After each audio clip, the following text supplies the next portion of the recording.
주신 하나님 말씀은 고린도전서 2장 10절부터 3장 9절까지 2장 10절부터 3장 9절까지 우리 함께 교독하시겠습니다.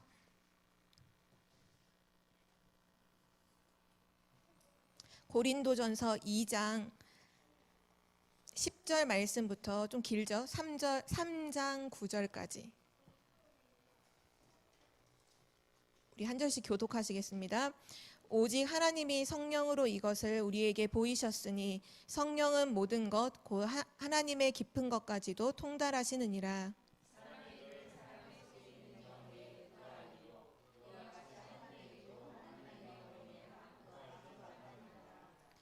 우리가 세상의 영을 받지 아니하고 오직 하나님으로부터 온 영을 받았으니 이는 우리로 하여금 하나님께서 우리에게 은혜로 주신 것들을 알게 하려 하심이라.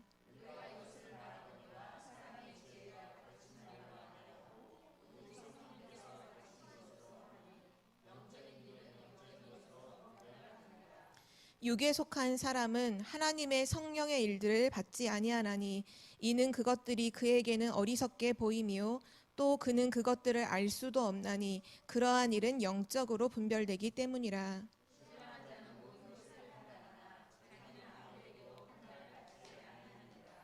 누가 주의 마음을 알아서 주를 가르치겠느냐? 그러나 우리가 그리스도의 마음을 가졌느니라.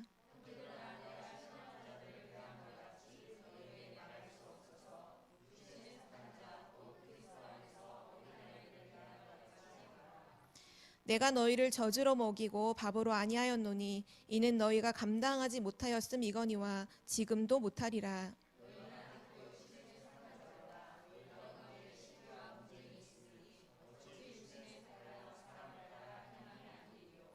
어떤 이는 말하되 나는 바울에게라 하고 다른 이는 나는 아볼로에게라 하니 너희가 육의 사람이 아니리요.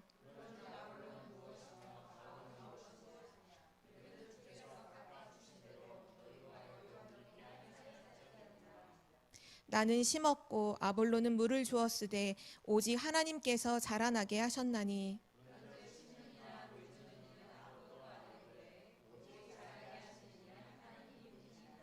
심는 이와 물 주는 이는 한 가지이나 각각 자기가 일한 대로 자기의 상을 받으리요.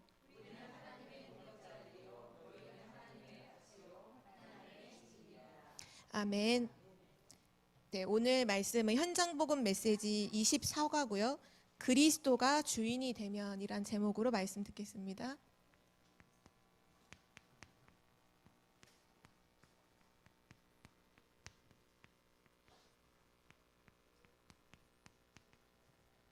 우리가 복음을 듣고 나서 제일 처음에 하는 기도가 바로 이 기도죠. 그리스도를 내 인생의 주인으로 영접합니다.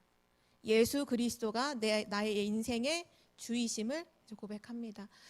근데 이 고백이 우리가 복음을 처음 듣고 하는 첫 번째 고백이지만 사실은 신앙생활의 다예요. 그리스도가 주인이 되면 그럼 끝나는 거예요. 왜냐하면 이유는 너무 간단해요. 그리스도가 주인이 아니라면, 만왕의 왕이신 그리스도가 우리 인생의 주인이 아니라면 우리 인생의 주인은 내가 아니라 사단이기 때문이에요. 성경만 그걸 가르쳐주고 있잖아요. 모든 사람들이 눈에 보이는 것 다라고 생각하고 눈에 보이지 않는 영적인 것에 완전 무지해서 사단에 있는 줄도 모르고 사단에게 잡힌 줄도 모르고 사단의 종로로 타고 있는데 성경에서만 분명히 기록하고 있잖아요. 너희 야비 마귀. 모든 사람들이 지금 사단의 그 종로를 타고 있고 주인이 누구냐? 사단이에요.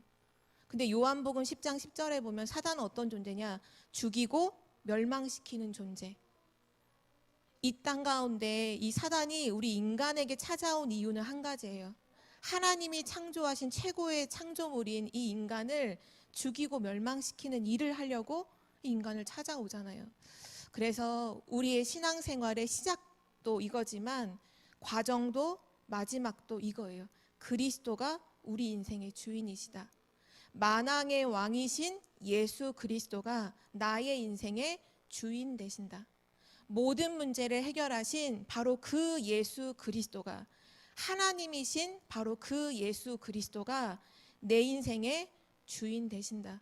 그래서 우리는 믿잖아요. 뭐를 믿어요?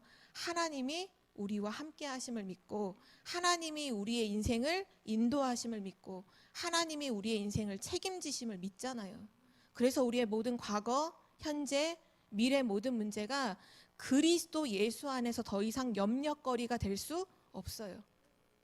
그리스도 예수 안에서 우리에게 있는 건 하나님의 놀라운 계획이 있을 뿐이죠. 그래서 그리스도가 주인이 되면 너무너무 중요한데요. 오늘 여기에서 현장에 있는 불신자들의 정체성도 확인을 하고, 실제 지금 신앙생활을 하고 있는 나의 정체성과 나의 위치가 어디에 있는지를 진짜 확인하는 은혜가 있기를 기도합니다. 오늘 세 종류의 사람을 함께 볼 텐데요. 첫 번째가 비그리스도인, 불신자를 말하죠.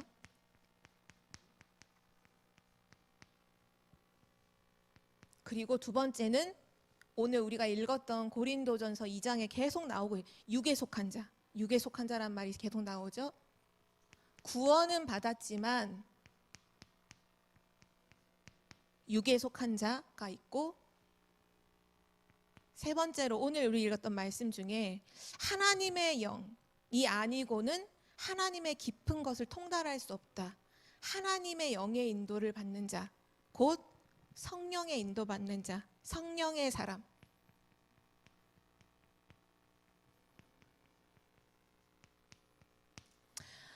첫 번째로 그래서 비그리스도인은 어떤 사람이냐? 오늘 읽었던 말씀에도 분명히 나오지만 하나님을 믿지 않는, 그리스도가 없는 불신자는요,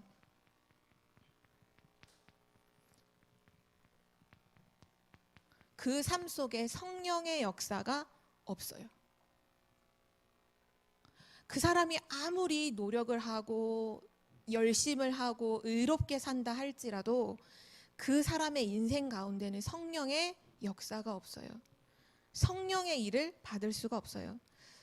그렇다면 결과는 뻔하죠. 성령의 역사가 없다. 그런데 그 사람이 인생을 살아간다. 눈에 보이지 않는 악령의 역사가 불신자들의 삶을 움직이고 있다는 걸 우리는 분명히 성경을 통해서 알고 있죠. 그래서 지금 하나님을 믿지 않는 불신자들의 자아가 어떠한가 성경은 기록하고 있는데요. 로마서 6장 6절에 보면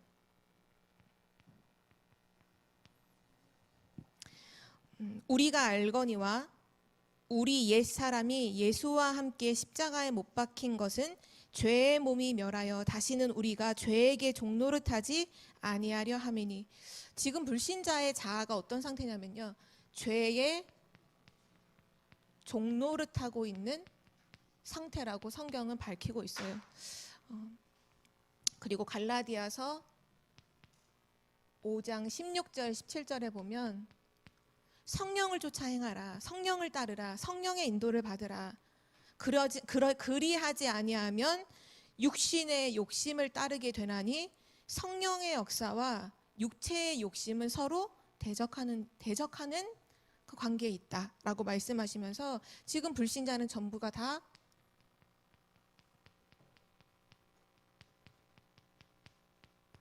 육신의 욕심을 따라, 눈에 보이는 욕심을 따라 움직여지고 있는 상태예요. 그래서 불신자에게는 세 가지 분명히 나타나는 특징이 있는데요.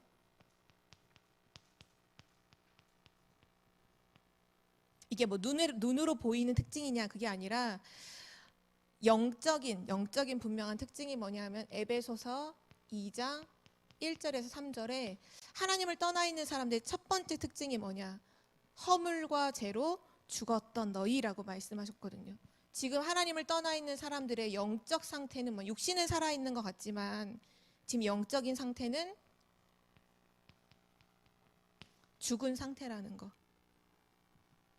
그리고 공중의 권세 잡은 자를 따랐으니 곧 지금 불순종의 아들들 가운데 역사하는 영이라 말씀하셨거든요. 공중 권세 잡은 자를 따라요. 간단하게 말하면 사단을 따라 살고 있어요. 그게 불신자의 상태예요. 사람들은 말하죠. 왜 이런 문제가 올까? 왜 이런 재앙이 올까? 왜 이런 어려움이 올까? 그 물을 것도 없어요. 에베소서 2장 3절에 보면 본질상 진노의 자녀예요. 본질이 진노예요. 본질상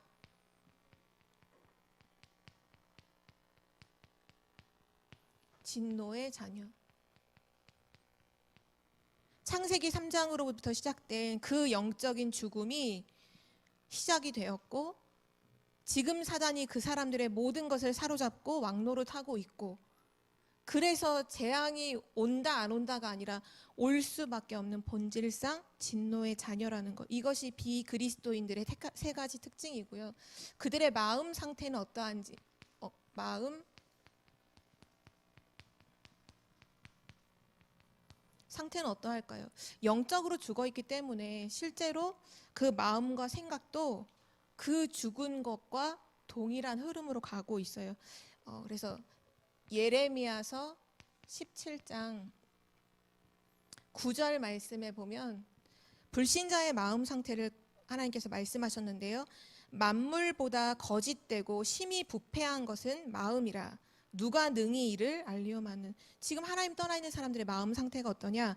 만물보다 거짓되고 그 부패가 이루 말할 수 없다. 지금 불신자의 마음 상태를 정확하게 기록해 놓은 말씀이고요. 그래서 이들은 어떠냐 하면 이런 마음 상태 속에서 끊임없이 죄의 문제를 해결하지 못하고 죄 가운데 거할 뿐만 아니라 계속 그 죄의 종로를 타며 살아갈 수밖에 없어요. 마가복음 7장 20절에서 23절 말씀에 나오는데요. 사람을 더럽게 하는 게 뭘까요? 예수님께서 제자들에게 말씀하셨거든요.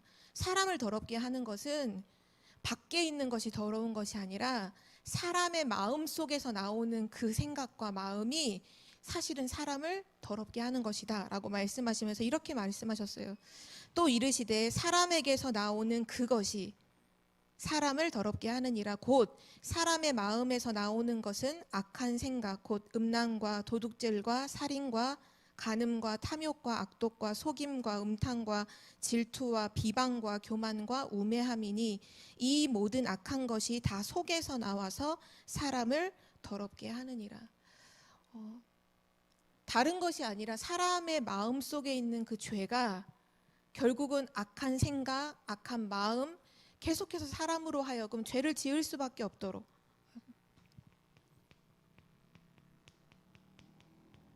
이 상태로 계속 빠져들도록 인간을 속이고 있고요. 그리고 가장 중요한 부분이죠. 불신자는 하나님과 어떤 지금 관계에 놓여 있을까요? 요한복음 3장 36절 말씀에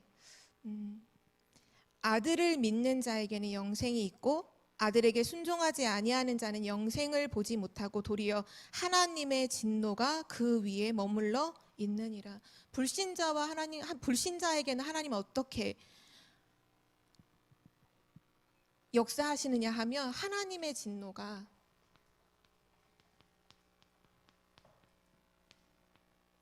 불신자에게 머물러 있어요.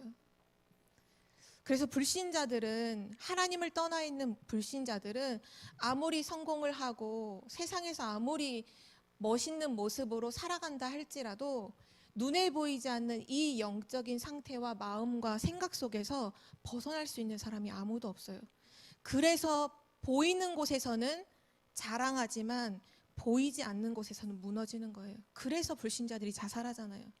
보이는 곳에선 자랑해요.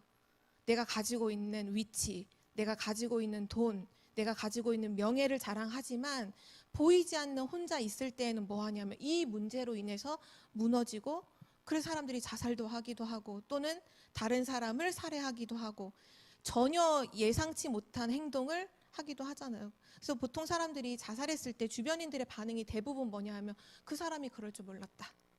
연예인들도 자살할 때 보면 막 어제까지 막 가수들 같은 경우에 앨범 막 새로 내려고 막 연습하고 있다가 갑자기, 또는 새로운 드라마를 막 준비하고 있다가 또 갑자기. 근데 그게 갑자기가 아니라 실은 이 상태 속에서 계속 괴로워하다가 한계가 오면 사단에게 완전히 생각과 마음과 이 사로잡히면, 영혼이 사로잡히면 그냥 이렇게 하는 거잖아요.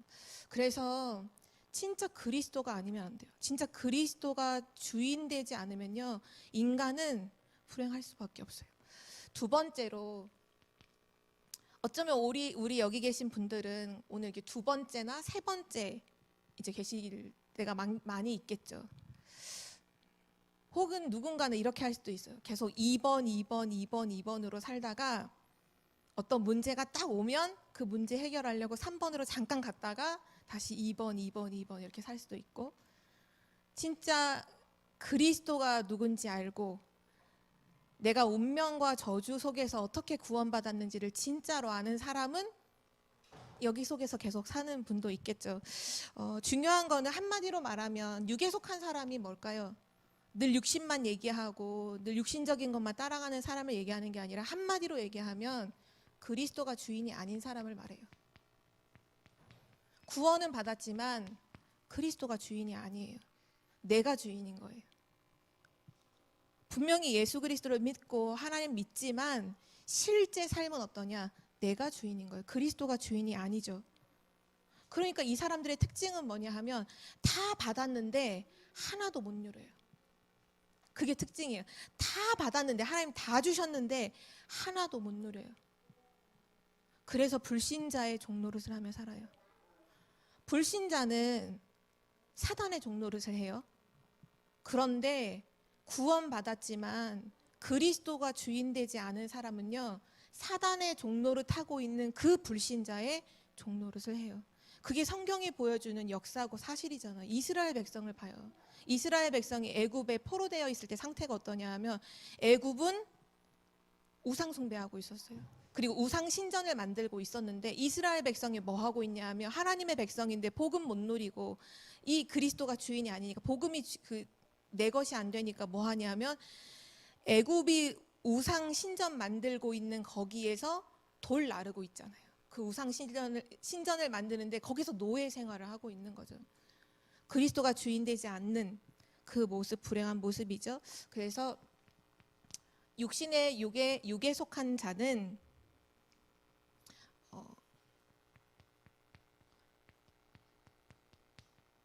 아무리 열심히 하고 아무리 노력해도 그 목적이 뭐냐 하면 복음을 위하여가 아니에요.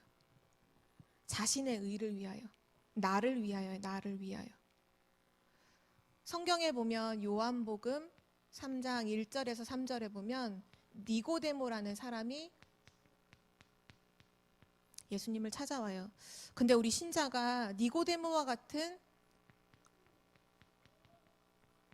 수준이 되면 안 돼요. 딱 이 수준이었거든요. 열심과 노력으로 점철된 유대인의 선생이었어요. 지도자였어요. 그러나 복음을 위하여가 아니라 나를 위하여, 나의 의를 위하여. 그래서 육에 속한 사람은 뭐냐 하면 영적 유산을 몰라요. 하나님이 어마어마하게 구원받은 자에게 주신 신분과 권세, 성삼위 하나님의 함께하심, 하늘 보좌의 배경과 그 어마어마한 축복, 그걸 하나도 몰라요. 영적인 유산을요 하나도 몰라요. 그래서 어떻게 하면 모르니까, 당연히 모르면 못 누리잖아요. 못 누리니까 세상 앞에, 불신자 앞에 무릎 꿇으며 사는 거죠. 내가 주인 되어 있기 때문에 하나님 말씀 주시지만 늘 불신앙해요.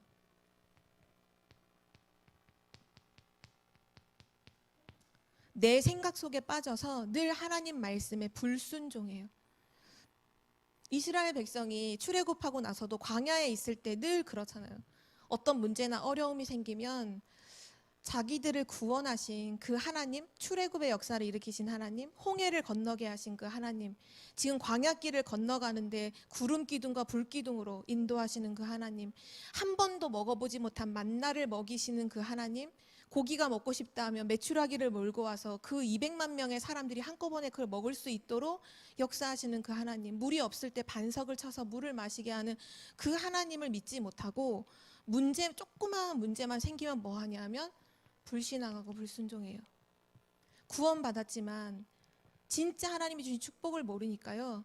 육신적인 시선 속에서 모든 것이 불만, 염려, 걱정 빠질 수밖에 없고요. 로마서 8장 7절에 나오는 것처럼 육신의 생각은 하나님과 원수가 되나니 이는 하나님의 법에 굴복하지 아니할 뿐 아니라 할 수도 없습니다. 육신적인 생각에 사로잡히면요, 하나님의 법에, 하나님의 말씀에 굴복하지 않아요. 그리고 굴복할 수도 없어요. 그래서 어떻게 하냐, 육신의 일에 항상 끌려다녀요. 항상 육신적인 일, 세상적인 일에 끌려다니는 인생이 돼요. 그래서 성경은 뭐를 강조하시냐면요, 믿음이 너무 중요하다라고 성경은 말씀하고 있어요. 믿음이 왜 중요할까요? 히브리서 11장 6절에 보면 믿음이 없이는 하나님을 기쁘시게 못한다고 성경은 분명히 말씀했거든요. 하나님께 나아가는 자는 반드시 그가 계신 것과 자기를 찾는 자들에게 상 주시는 이심을 믿어야 할지니라고 말씀하셨고요. 로마서 1장 17절에 보면 복음에는 하나님의 의가 나타나서 믿음으로 믿음에 이르게 하나니 오직 의인은 믿음으로 말미암아 살리라. 그리고 로마서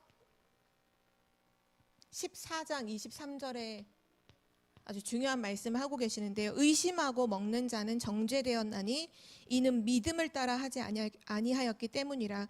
믿음을 따라 하지 아니하는 것은 다 죄니라.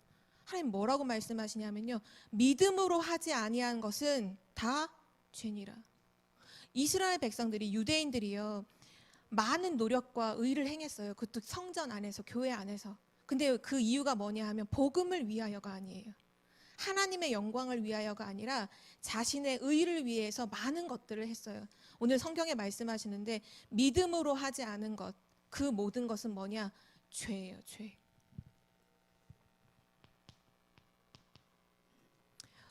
지금 우리가 신앙생활을 하는 데 있어서도 너무나 중요한 부분이에요.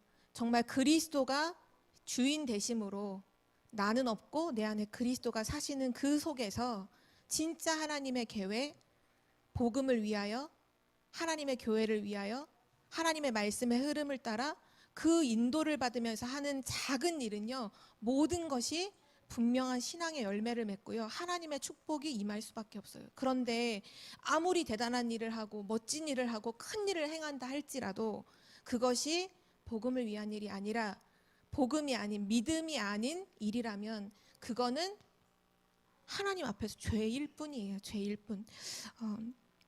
그래서 오늘 읽었던 고린도전서 3장 1절에서 3절 말씀에 뭐라고 말씀하셨냐면, 육에 속한 자는 늘 뭐 하느냐? 늘 분쟁하고 다투는 것만 한다고 오늘 말씀하셨어요. 3절에 보면 너희는 아직도 육신에 속한 자로다. 너희 가운데 시기와 분쟁이 있으니 어찌 육신에 속하여 사람을 따라 행함이 아니리요. 하나님의 말씀에 굴복할 수 없어요. 하나님 말씀에 굴복하지 않아요. 그럼 자연히 하나님의 말씀이 아니라면 그 사람들이 따라가는 건 하나잖아요. 사람의 말. 그러니까 늘 분쟁하고 갈등하는 것밖에 안 되는 거예요.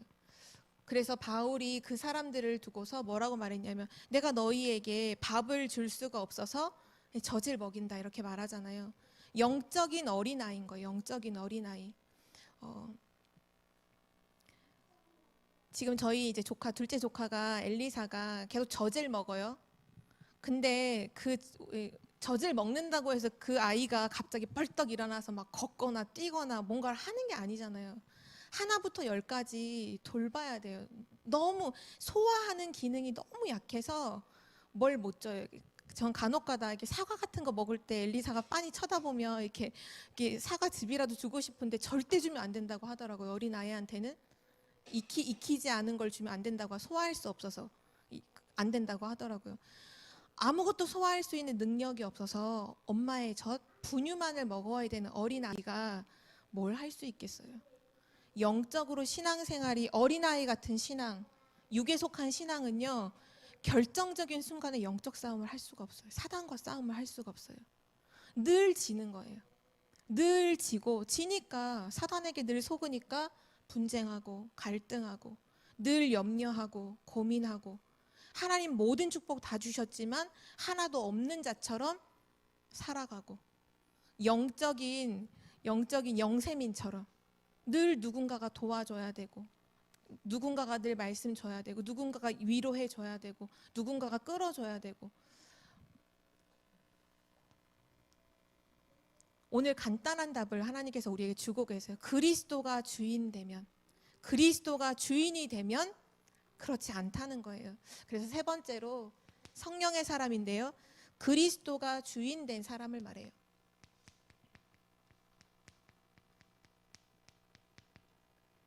저희가 지난주 말씀에 빌립보서 2장 9절에서 11절에 보면 예수 그리스도를 주라고 고백할 때 하나님 아버지께 영광 돌리게 된다라고 말씀하셨잖아요.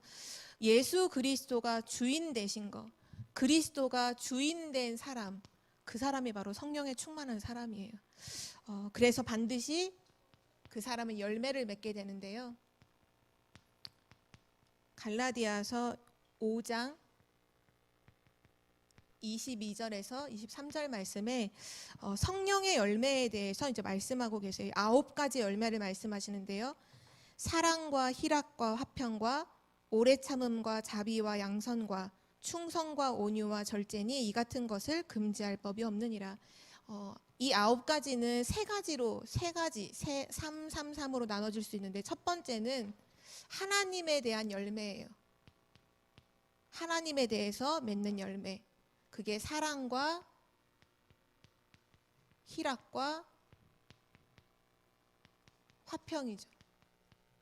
진짜 하나님의 사랑을 받았기 때문에 그 안에 하나님의 사랑받은 자의 마음속에는 기쁨이 있어요. 그게 성령의 열매예요. 진짜 하나님의 사랑을 받은 자, 하나님의 사랑을 아는 자는요, 그 마음속에 참된 기쁨이 넘치고 참된 평안이 임하게 되죠. 그게 성령의 열매예요. 그리고 두 번째는 사람에 대해서 맺는 열매인데요, 성령의 사람은 오래 참음과 인내를 말하죠. 그리고 자비와 용서를 말해요. 그리고 양선, 선한 것을 생각하는 것. 진짜 성령의 사람, 그리스도가 주인된 사람은 사람과 싸우지 않습니다. 그 사람을 두고 어떻게 열매를 맺느냐 하면 오래 참아요. 인내해요. 기다려줘요. 그리고 뭐 하냐? 용서해요. 자비와 사람을 살리는 거죠. 그게 우리의 인격이나 노력으로 하는 것이 아니라 성령의 열매가 그래요. 성령의 충만함을 힘입으면, 성령의 사람이 되면, 그리스도가 주인이 되면 형제를 두고 죽이려고 하는 게 아니라 용서가 나와요. 그리고 그 사람을 두고서 막 저 사람 어떻게 하면 힘들게 할까? 저 사람 어떻게 하면 밟아줄까? 그런 악한 생각이 아니라 선한 것을 생각하게 돼요. 어떻게 하면 도와줄까? 어떻게 하면 살릴까? 어떻게 하면 하나님 앞으로 설 수 있도록 내가 작은 것을 할 수 있을까? 그런 열매를 맺게 되고요. 마지막으로 맺는 열매는 자신을 두고서 맺는 열매인데요. 그 열매가 충성과 온유와 절제입니다. 자신을 두고서는 어떤 열매를 맺느냐? 성령의 사람은요, 충성과, 믿는 자에게, 맡은 자에게 구할 것은 충성이니라 말씀하셨죠. 하나님이 내게 주신 것, 하나님이 내게 맡겨주신 사명, 내게 맡겨주신 직분, 내게 맡겨주신 사람, 그것에 대해서 충성하게 되어 있어요. 허투루 하지 않아요. 그게 성령의 사람이에요. 그리고 온유. 보통 우리가 온유하면 되게 부드러움 이렇게 생각하겠지만, 실제 성경 원어에 보면 잘 길들여진 말, 이 뜻이거든요. 온유라는 건 길들여졌다는 거예요. 뭐에 길들여진 건? 하나님께 길들여진 자. 성령의 사람은 누구에게 길들여졌냐? 하나님께 길들여진 자. 하나님의 말씀을 온전히 따라가는 자. 올해 우리 강단 말씀에 갱신이라는 말씀을 하시면서 하나님의 말씀에 나를 맞추는 것이 갱신이라 하셨잖아요. 바로 그 모습인 거예요. 성령의 사람은 하나님의 말씀을 받을 때 그 말씀을 두고 내 생각을 가지고 하나님 말씀을 판단하는 것이 아니라 내 생각을 내려놓고 말씀을 따라가는 거죠. 그래서 제가 이제 오늘도 다락방을 하면서 렘넌트랑 그런 포럼을 했었거든요. 우리가 말씀을 받을 때 항상 우리는 보통 내 생각을 가지고 말씀을 먼저 듣잖아요. 내 생각이 먼저 있잖아요. 오늘도 만약에 말씀을 들으면 그리스도가 주인이 되면 이라는 제목을 딱 보면 이러할 것이다. 그리스도가 주인 된다는 건 이러할 것이다라는 우리 각자의 생각이 있어요. 그 생각을 딱 가지고 하나님 말씀을 들어요. 근데 하나님은 내 생각과 다르게 이렇게 말씀하셨어요. 그러면 그 자리에서 내 생각 버리고 그 말씀을 붙잡고 담는 사람, 그 사람의 말씀에 인도받는 사람이거든요. 그 모습이 바로 온유한 자의 모습이고요. 그리고 절제, 브레이크와 같은 거예요. 우리 자동차가 무조건 빨리 달리기만 하고 브레이크가 안 된다. 그건 가장 위험한 자동차가 되겠죠. 절제할 수 있어야 돼요. 진짜 성령의 사람은요, 내가 하고 싶지만 하나님의 뜻이 아니라면 하지 않아요. 그게 절제예요. 내가 뭔가를 너무 말하고 싶어요. 막 이걸 너무 말하고 싶어. 말하면 이 사람은 상처를 받고 그러나 내 마음은 속 시원해지는 거 있잖아요. 그런 거 있잖아요. 내 마음은 너무 속 시원해지는데 상대방은 상처를 받는다. 근데 그렇게 하지 않아요. 절제할 수 있어요. 뭐 그거 아니더라도 실제 삶의 모습에서도 바울이 이런 말씀 하잖아요. 우리가 그리스도 예수 안에서 모든 것이 가하나 모든 것이 유익한 건 아니다라고 해서 복음을 위하여 하나님의 영광을 위하여 모든 것들을 재조정을 하잖아요. 그거예요. 절제. 복음을 위해서 하나님의 영광을 위해서 내 삶을 조절하는 거죠. 그 성령의 열매를 맺게 되고요. 그리고 그리스도가 주인 된 사람의 모습은요, 갈라디아서 2장 20절의 모습으로 삶을 살게 됩니다. 그리스도와 함께 십자가에 못 박힌 거죠. 그래서 이제 내가 사는 것이 아니고 내 안에 그리스도께서 사신 것이라. 그런데 우리는 지금 어쨌든 살아 있잖아요. 그래서 여기 그렇게 기록해요. 내가 육체 가운데 사는 것은 우리가 이미 그리스도와 함께 십자가에 못 박혀 죽었고 우리 안에 그리스도가 사시지만 지금 내가 육체 가운데 살고 있는 것은 나를 사랑하사 자기 자신을 버리신 하나님의 아들을 믿는 믿음 안에서 사는 것이라. 이제 육체 가운데 사는 나는 육신을 위해 내 맘대로 사는 것이 아니라 하나님의 아들을 믿는 믿음으로 사는 것이죠. 왜냐하면 영원히 죽을 수밖에 없는 허물과 죄 가운데 있는 우리가 십자가에서 완전히 죽은 거죠. 간단하게 말하면 멸망할 수밖에 없는 나는 완전히 죽었고 이제 내 안에 그리스도가 사시는 거죠. 그리스도의 생명이 있는 거죠. 그래서 이제 그 그리스도가 모든 문제 끝내셨다는 것을 믿음으로 사는 거예요.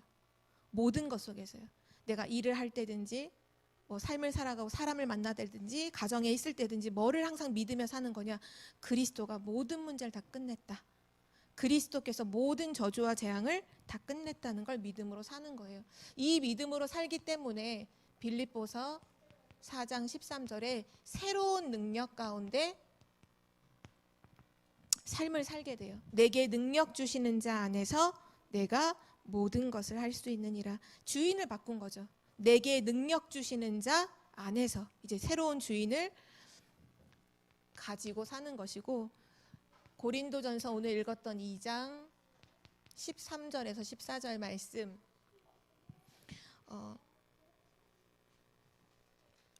16절까지 보면요, 육신에 속한 사람은 하나님의 성령의 일들을 받지 아니하나니 이는 그것들이 그에게는 어리석게 보임이요 또 그것들을 알 수도 없나니 영적으로 분별되기 때문이라. 신령한 자는 모든 것을 판단하나 자기는 아무에게도 판단을 받지 아니하느니라. 진짜 성령의 사람은, 하나님의 인도를 받는 사람, 그리스도가 주인 된 사람은 모든 것을 분별하게 되어 있어요. 그래서 다른 사람을 판단할 수 있지만 다른 사람에게 판단받지 않아요. 마지막 결론으로 이 세 가지를 그림으로 표현할 수 있는데요. 아마 구원의 길, 복음 편지를 하면 이 그림을 아마 다들 보신 기억이 있을 거예요.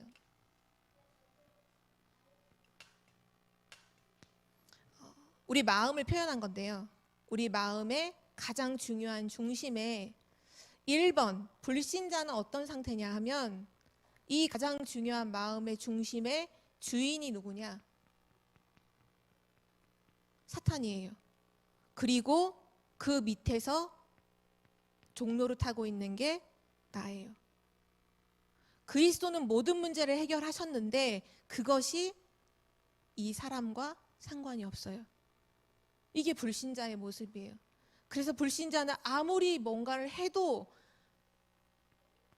사탄의 종로를 타며 삶을 살아요.